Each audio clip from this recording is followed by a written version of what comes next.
আসসালামু আলাইকুম রহমতুল্লাহি ওবরকাতুহ। সম্মানিত দর্শক, স্মরণকালের সবচেয়ে একটি ভয়াবহ অবস্থার মধ্যে পড়েছে বিএনপি এবং সেটা রাজনৈতিক গতি হারিয়েছে, রাজনীতির যে পথ এটিও হারিয়ে ফেলেছে।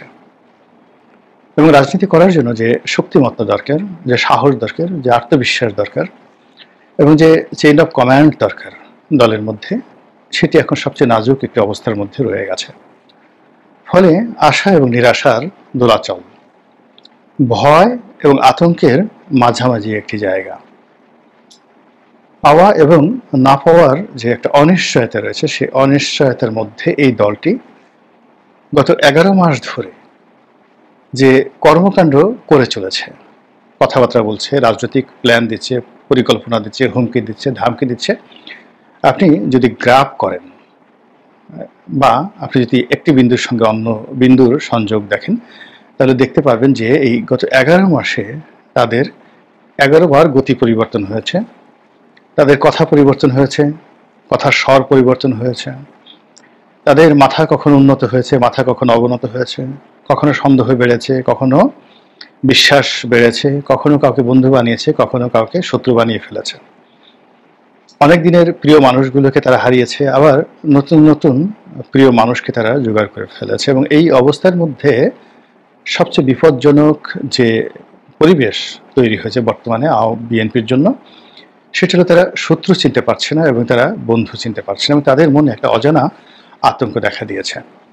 বিশেষ করে বাংলাদেশের প্রাচীনতম ধর্মভিত্তিক রাজনৈতিক দল জামায়াত ইসলামী, জামায়াত ইসলামীকে তারা গত কয়েক মাস ধরে ভীষণ রকম ভয় পাচ্ছে। আর তার আগে অর্থাৎ 2024 সনের পুরোটি সময়, আগস্ট থেকে একেবারে ডিসেম্বর পর্যন্ত তারা জামাত নিয়ে যে চিন্তা ভাবনা করেছিল, সেখানে দেখি না বেটায় কি করে, তাকে ধরাতে কোনো বিষয় নয়। অর্থাৎ ওই যে সেই ভানুর গল্পের মতো, যে গভীর রজনীতে একটি চোর ঘরের মধ্যে ঢুকেছে, তো গৃহকর্তা সে দেখছে যে চুরি করছে, তো সে চিন্তা করলো যে সিসকে চোর, পিসকে চোর, একে তো যে কোনো সময় ধরে ফেলা যাবে, এটা কোনো বিষয় নয়। তো চোর চুরি করছে আর গৃহকর্তা মজা লুটছে যে সে অন্ধকার রাত্রিতে এটা হাতড়াচ্ছে, ওটা হাতড়াচ্ছে, ওখানে খুঁজছে, আবার ডানে বামে তাকাচ্ছে। আপনি জাস্ট এটাকে সেটা বিনোদন হিসেবে গ্রহণ করলো এবং সর্বশেষ যেটা করলো, সে তার চুরির সমস্ত মাল এবং সামান এক একটা পুটলির মধ্যে বেঁধে সে যখন চলে যাবে, তখনও গৃহকর্তা চিন্তা করলো দেখি না কি করে। তো এইরকম একটা মানে অবস্থা বিএনপির মধ্যে, অর্থাৎ সে তার প্রতিদ্বন্দ্বীদেরকে সময় দিয়েছে 2024 সনের পুরোটা সময় সে একবারও প্রস্তুতি নেয়নি। তার একটা আত্মবিশ্বাস ছিল অনেকটা সে খরগোশ এবং কচ্ছপের গল্পের মতো, যে ও আমার সঙ্গে কখনোই পারবে না। কিন্তু 2025 সনে সে তার প্রতিদ্বন্দ্বীরা, বিশেষ করে জামায়াত ইসলামী এবং এনসিপি, তারা এতটা শক্তি অর্জন করেছে, এতটা সাহস অর্জন করেছে, এতটা কৌশল অবলম্বন করার দক্ষতা অর্জন করেছে, তাদের কণ্ঠে এমন সব কথা, ভাষা চলে আসছে যেটা সামাল দেওয়ার মতো শক্তি আসলে এই মুহূর্তে বিএনপির নেই। ফলে কি হচ্ছে, বিএনপি পদে পদে এই দুটো রাজনৈতিক দল দ্বারা অবদমিত হচ্ছে, অপমানিত হচ্ছে এবং এখন এই পর্যায়ে এসে রীতিমতো আতঙ্কগ্রস্ত হয়ে পড়েছে। এবং আমরা যেটা দেখছি এখন, জনাব তারেক রহমান সাহেবের সঙ্গে জামাতের আমির, যাকে বলা হয় তার যে ব্যক্তিগত কন্ট্যাক্ট, নেতৃত্বের যে জায়গা, বা তারা পাশাপাশি বসলে কে কার উপর প্রভাব বিস্তার করেন, এটা হয়তো দেখলে বোঝা যেত।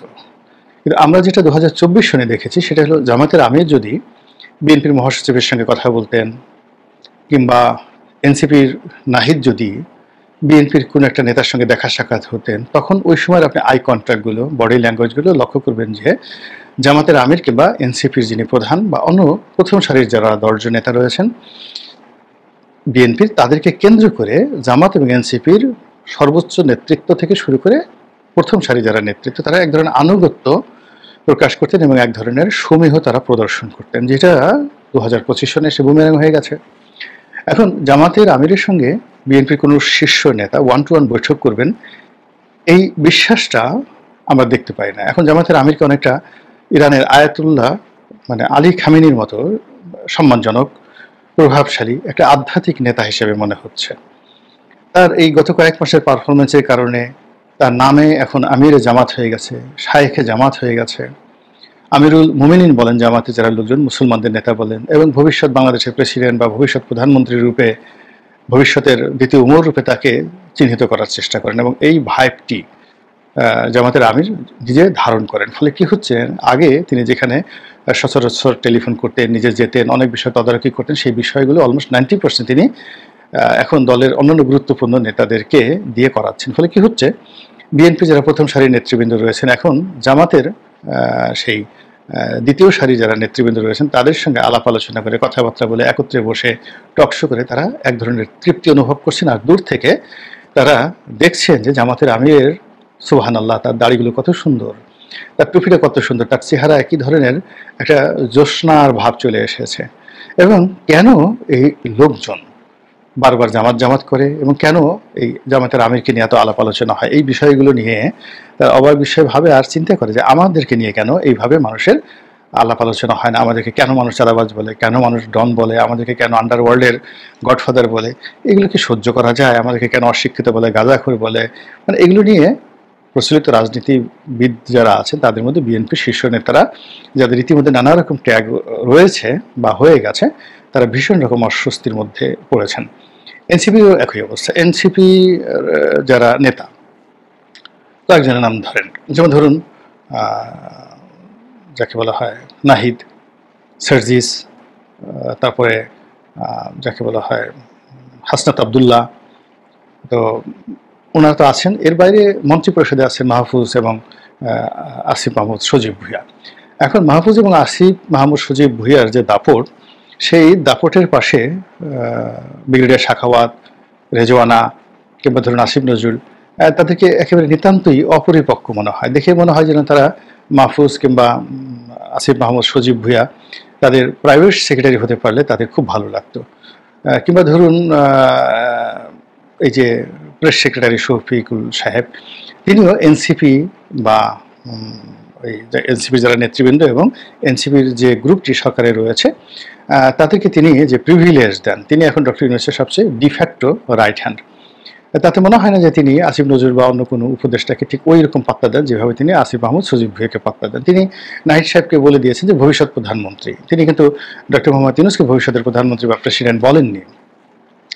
কাজে তাদের যে গুরুত্ব সে 2025 সনে বেড়ে গেছে। ফলে আমরা দেখতে পাই যে নাহিদ সাহেব যদি কোথাও যান, হাসনাত আবদুল্লাহ সাহেব যদি কোথাও যান, সার্জিস কোথাও যান, তো সেখানে যদি বিএনপির শীর্ষ নেতারা উপস্থিত থাকেন, বিএনপির শীর্ষ নেতারা এগিয়ে গিয়ে তাদের সাথে করমর্দন করেন, আর তারা মানে এমনভাবে হাসেন, এমনভাবে হ্যান্ডশেক করেন, এমনভাবে কথাবার্তা বলেন, মনে হয় যেন নেতৃত্ব এবং কর্তৃত্বটা এখন তাদের হাতে চলে এসেছে। আমি কয়েকটা ভিডিও ফুটেজে দেখলাম যে হাসনাত আবদুল্লাহ সাহেব দাঁড়িয়ে আছেন, বিএনপির সালাউদ্দিন সাহেব সেখানে যাচ্ছিলেন, তিনি আবার ফিরে এসে হাসনাত আবদুল্লাহর সঙ্গে সালাম বিনিময় করলেন, হ্যান্ডশেক করলেন, এবং হাসনাত আবদুল্লাহ সালাউদ্দিন সাহেবকে কিছুটা প্রশ্ন করলেন বা কোনো একটা বিষয়ে কিটিং, মানে অনেকটা আছে না যে আমরা যোগ করি, তো হাসি মুখে কিছুটা তিনি যোগ করলেন, এবং সেই যোগ শুনে সালাউদ্দিন সাহেব শিশুর মতো সুন্দর করে হাসলেন।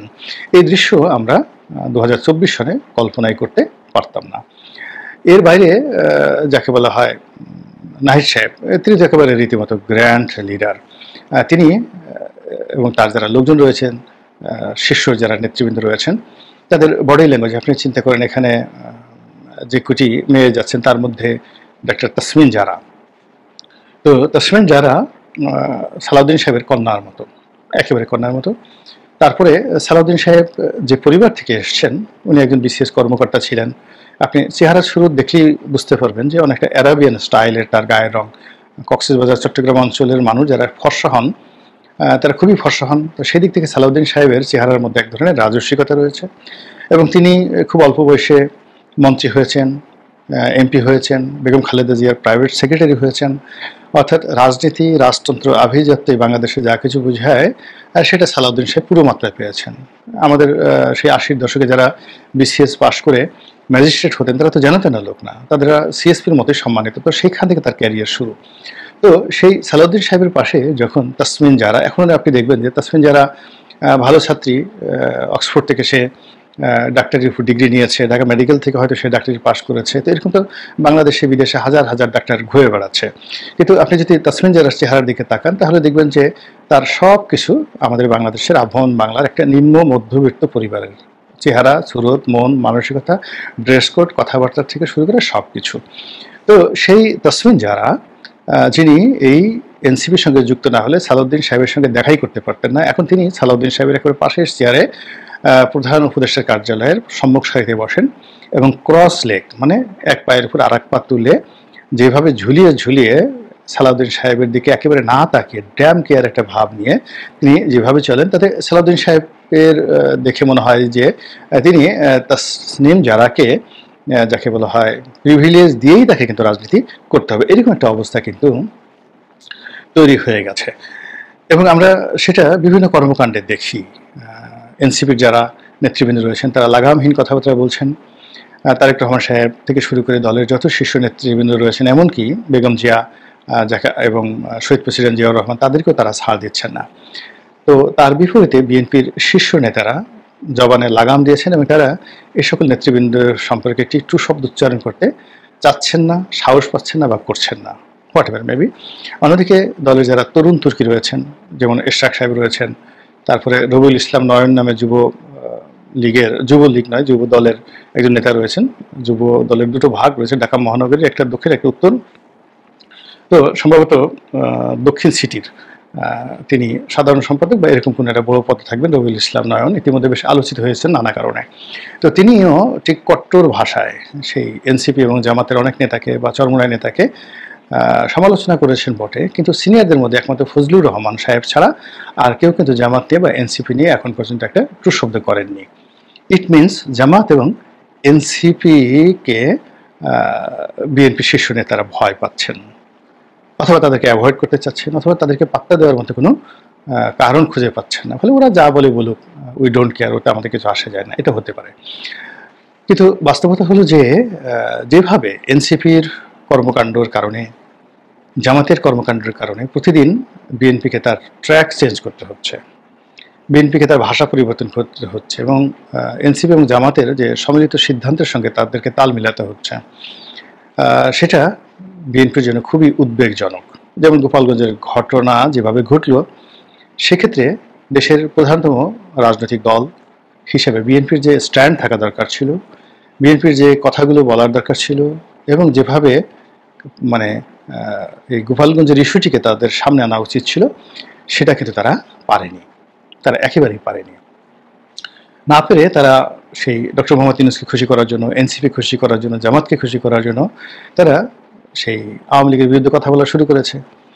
তারপরে গোপালগঞ্জে যা কিছু ঘটেছে এটি নিয়ে ওইভাবে তারা রাগ ঢাক করেনি। তো এটা তাদের যে মানসিক চিন্তা, এটা সম্পূর্ণ বিপরীত। এই গেল এক। 2 নম্বর হলো যে মাইলস্টোন কলেজে যে নির্মম ঘটনা ঘটেছে, বিমান বাহিনীর একটি জঙ্গি বিমান সেখানে আশ্রয় পড়েছে, এর ফলে যে হতাহত হয়েছে স্মরণকালে, সেই হতাহতকে কেন্দ্র করে সারা বাংলাদেশে যে সহিংসতা চলছে, এখন জামাত এবং এনসিপির যারা লোকজন তারা 10 মুখে বলার চেষ্টা করছে যে এই কাণ্ড ঘটিয়েছে, মানে এই যে সহিংসতা চলছে, এই কাণ্ড ঘটিয়েছে মূলত ছাত্রলীগের বা যুবলীগের যারা সন্ত্রাসী রয়েছে, তারা ঘাপটি মেরে এই ছাত্র জনতার মধ্যে মিশে গিয়ে সাধারণ আমজনতা বা ছাত্র জনতা তাদের আবেগকে পুঁজি করে ওখানে তারা সন্ত্রাস ঢুকিয়ে দিয়েছে। কাজেই আওয়ামী লীগকে আবার প্রতিহত করতে হবে, আবার আওয়ামী লীগের লোকজনদেরকে মারধর করতে হবে, এবং আওয়ামী লীগের সহায় সম্পত্তি যা কিছু আছে সেগুলোকে আবার তছনছ করতে হবে।